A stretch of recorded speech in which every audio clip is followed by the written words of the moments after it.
Hello everyone, I am Sanjeev Gupta from Civil Department in Bharati college. तो आज का जो हमारा क्वेश्चन है स्ट्रक्चर एनालिसिस 2 का, draw the bending moment and shear force diagram using consistent deformation method. ठीक, तो ये हमारा क्या है, ये बीम है। इससे पहले हम लोगों ने जो भी न्यूमेरिकल सॉल्व किया था उसमें एक एंड फिक्स होता था और दूसरा एंड फ्री होता था। और ये जो हमारा जो बीम है ये सिंपली रोलर सपोर्ट के ऊपर टिका हुआ है। ठीक है, इसमें 3 रोलर सपोर्ट लगे हुए हैं। ठीक, सिंपली रोलर सपोर्ट। और इसके ऊपर क्या लग रहा है, यूडीएल लोड लग रहा है, यूनिफॉर्मली डिस्ट्रीब्यूटेड लोड। ठीक, ए बी सी ये 3 पॉइंट हैं इसके, इस बीम के। ठीक है, जिसमें तीनों पॉइंट पे नीचे से नॉर्मल सिंपली रोलर सपोर्ट लगा हुआ है। तो इसमें भी क्या करना है, कंसिस्टेंस डिफॉर्मेशन मेथड यूज करना है। तो हम लोग को पता है इस मेथड में हम लोग इस मेथड को हम लोग 5 स्टेप्स में सॉल्व करते हैं। तो फर्स्ट स्टेप्स क्या होता है, degree of redundancy. Degree of redundancy.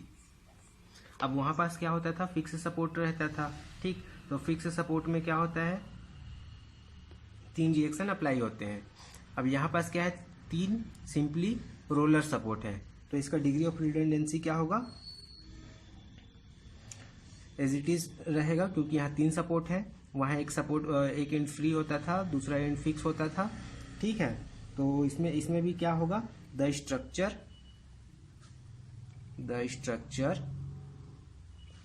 Involve 2 reaction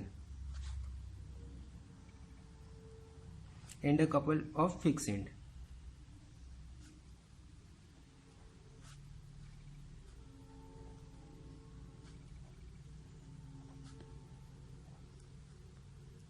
तो x इज इक्वल टू क्या हो जाएगा, 3 - 2 = 1। ठीक, by removing any one structure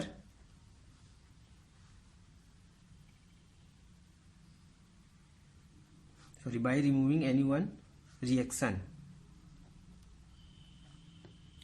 or the couple, the structure reduced to a determinate form। The structure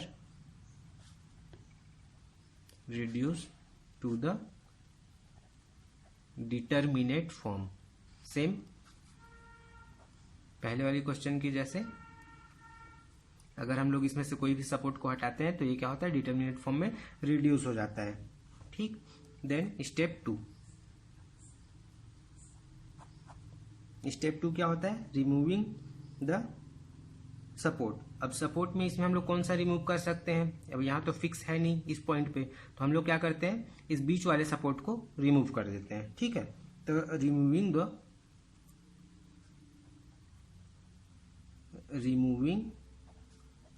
the centre support. ठीक, removing the centre support. तो इसमें क्या होगा, let the centre reaction at B is removed. Let the center support B, center support क्या है, B है, is be removed। The structure reduced to a simply supported beam। The structure क्या होगा, simply supported beam में reduce हो जाएगा। Structure reduces to a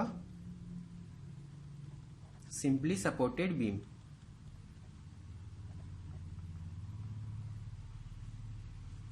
with a uniformly distributed load। उसमें क्या होता था, पॉइंट फ्लोर में सिंपली कैंटिलीवर बीम में रिड्यूस होता था, और इसमें क्या होगा, सिंपली सपोर्टेड बीम में रिड्यूस होगा। ठीक है, विथ किसके साथ, उसमें क्या था, पॉइंट लोड के साथ था, विथ इसमें यूनिफॉर्मली डिस्ट्रीब्यूटेड यूडीएल लोड। ठीक, ओवर होल स्पान क्या होगा, होल स्पान क्या होगा, रिड्यूस होगा इसके हटने की वजह से, ओवर होल स्पान। ठीक, तो इसका फिगर कैसे बनेगा, simple support, simple support.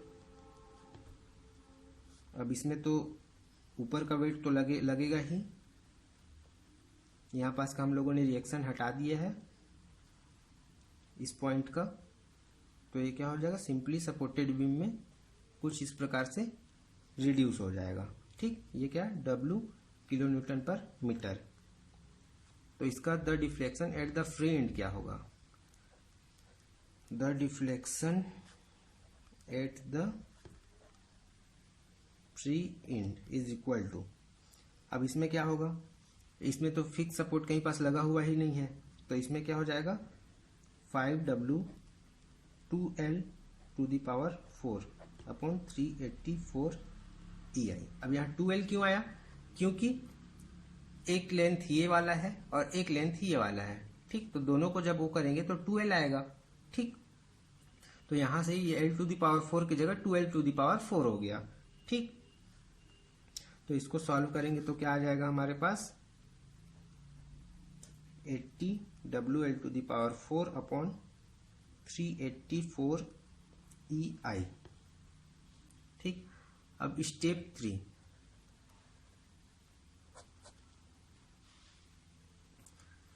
Step 3 क्या होगा, assuming a unit load at centre, assuming a unit load at centre, मतलब हम लोग मान लेते हैं कि यहाँ का जो सपोर्ट है इस लोड के नहीं होने की वजह से ये कितना नीचे से कितना रिएक्शन अप्लाई करता है ऊपर की ओर। ठीक, उस चीज को हम लोग क्या कर रहे हैं, एज्यूम कर रहे हैं। तो इसमें फिगर कैसा बनेगा हमारा,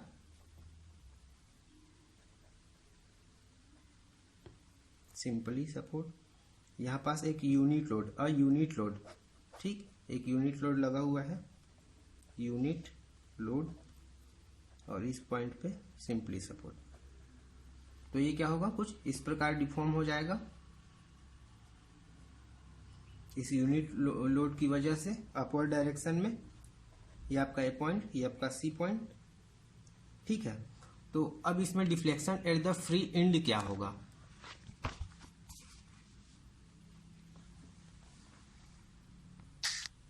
अब इसमें deflection at the free end क्या होगा,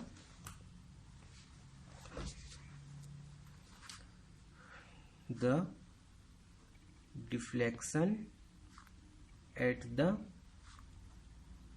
फ्री एंड ये हो जाएगा आपका -2L क्यूब अपॉन 48 EI। इसको सॉल्व करेंगे तो ये क्या हो जाएगा, -8L क्यूब अपॉन 48 EI। ठीक, अब step 4, compatibility equation, compatibility equation, इसमें क्या होगा, applying the compatibility equation if RB, support जो B है, reaction at point B is the reaction at the centre, then deflection at the centre is to be 0। ठीक, compatibility equation में क्या करते हैं, डिफ्लेक्शन को हम लोग 0 ले लेते हैं। ठीक, तो इसमें क्या हो जाएगा 80WL to the power 4 upon 384 EI minus ये वाला 8L क्यूब अपॉन 48 EI, और यहां पास क्या आ जाएगा आपका RB इज इक्वल टू, हम लोग क्या ले लिए हैं कंपेटिबिलिटी इक्वेशन में 0। तो यहां से हमारा RB का वैल्यू निकल जाएगा, RB is equal to 10WL upon 8। जब हम लोग इसको सॉल्व करेंगे तो इसमें से RB की वैल्यू निकलेगी कितना, 10WL अपॉन 8। ठीक, that this is conventionally not reduces to 5WL upon 4 since the other reaction are both 3WL/3। ठीक, तो अब इसमें क्या होगा, स्टेप 5 लास्ट स्टेप क्या होता है, bending moment and shear force diagram. अब इसके लिए हम लोग को क्या चाहिए, मोमेंट अबाउट एक्स चाहिए, मोमेंट अबाउट सी चाहिए, मोमेंट अबाउट ए चाहिए। ठीक है, तो bending moment at any distance x from b, at any distance x from b। अब यहां पास क्या है, 3 सपोर्ट लगा हुआ है,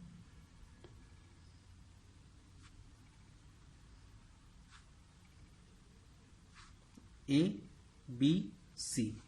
ठीक, तो अब हम लोग क्या करें, any distance x from B निकाल रहे हैं। ठीक है, तो इसमें क्या हो जाएगा, किसके किसके बीच, B और C के बीच, बिटवीन B एंड C। ठीक, तो मोमेंट अबाउट x क्या निकलेगा इसमें, RB इंटू एक्स। RB की वैल्यू क्या है, 5W/16 into x at C। अब x के जगह का तो निकाल लिए हम लोग, अब मोमेंट अबाउट पॉइंट C निकालते हैं, तो MC is equal to 5W/16 into L/2। ठीक, इसका ये क्या है, L है, इसका हाफ ले लेते हैं पॉइंट C के लिए, यहां से यहां तक का भी L है, तो ये क्या हो जाएगा 5WL/32। ठीक, अब फिर से same, bending moment at any distance x from B,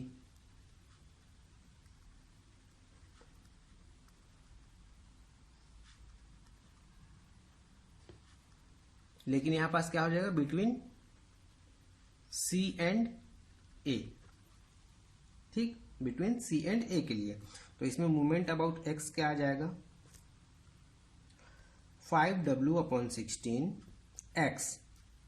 ठीक, minus W x minus L/2, ये होगा मोमेंट अबाउट x। तो इसको जब हम लोग सॉल्व करेंगे तो ये कितना आएगा आपका, 11W/16 minus 11W/16 x plus WL/2।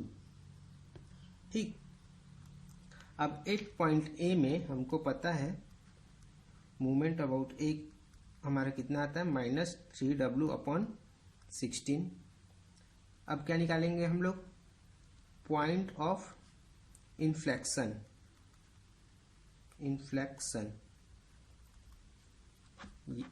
इससे हम लोग क्या करेंगे, x की एक्चुअल वैल्यू निकालेंगे। तो कितना, ये कितना है, -11W/16 x प्लस WL/2। तो यहाँ से x की वैल्यू कितना निकल जाएगा, x is equal to 8L/11। ठीक,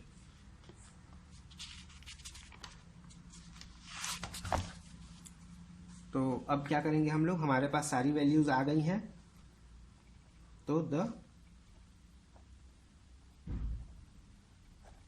bending moment diagram and shear force diagram क्या करेंगे, ड्रॉ। तो इसमें क्या करना है हमको, सबसे पहले हमारा जो बीम है उसको बनाना है। ठीक, यहां पास कितना है, -3WL/16 था, तो ये क्या हो जाएगा 3WL/16। यहाँ पास माइनस नहीं लगा क्योंकि ये हम लोग डाउनवर्ड डायरेक्शन में लिए हैं। बी पॉइंट पे कितना आ रहा था, 5WL/32। यहाँ पास का तो इन पॉइंट का 0 ही रहेगा। अब हम लोग इसको क्या करेंगे, नॉर्मली स्ट्रेट लाइन के थ्रू इसको हम लोग मिला देंगे। ठीक, ये हो गया हमारा bending moment diagram, BM diagram. अब हम लोग इसका शियर फोर्स डायग्राम निकालेंगे। तो उसमें भी क्या करना है, हमको सिंपली हमारा एक बीम ड्रॉ करना है। अब यहाँ का वैल्यू कितना आया था, 11W/16 आया था। और इस पॉइंट का कितना आया था, -5W/16। तो माइनस था तो हम लोगों ने यहाँ पास क्या लिया, नीचे लिया है 5W/16।